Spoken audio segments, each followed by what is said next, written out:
भैया भैया जानते हैं जेलर साहब नाच रखे हैं। अब पता है नचनिया में कौन आल है? वही जिसके चलते आप अंदर हैं, वही 300 वाली है का? चल चल चल चल चल।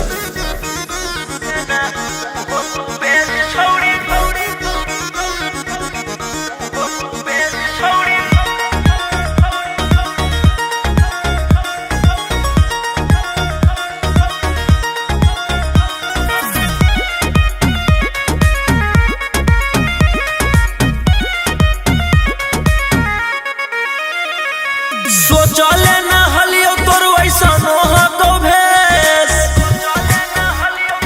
की कहनी गे आगे सोचले न हलियो तोर वैसा नोह को भेस देना उहो तू बेच छोड़ी जीते लागी केस देना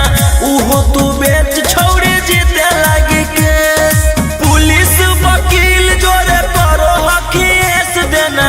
उहो तू बेच छोड़ी जीते लागी केस देना उहो तू बेच छोड़ी जीते लागी केस।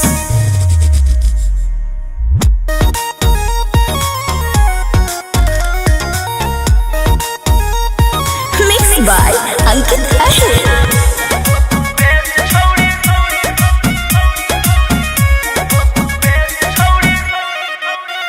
छौड़ी हमारा से करिए के छह लगे अब चटले तू चलो ही पता लगे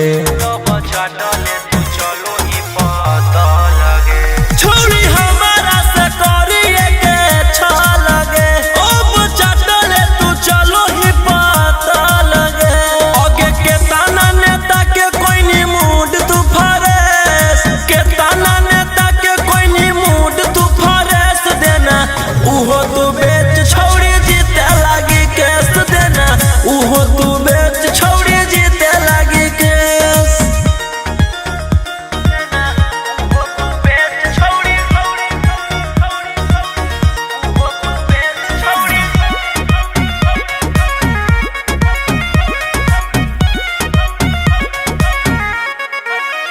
तोरा लागल हो जे प्यार के बोखरा वागे देबो सब निकाली तोरिया कड़ा वागे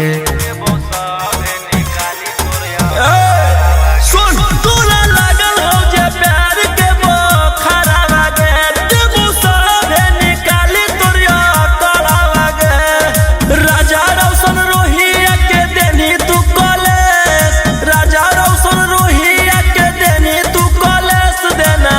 उहो तू बेच छोड़ी जीते लागी केस देना उहो तू बेच छोड़ी जीते लागी केस आगे सोचले न हलियो तोर वैसा नोह को भेस देना उहो तू बेच छोड़ी जीते लागी केस देना उहो तू बेच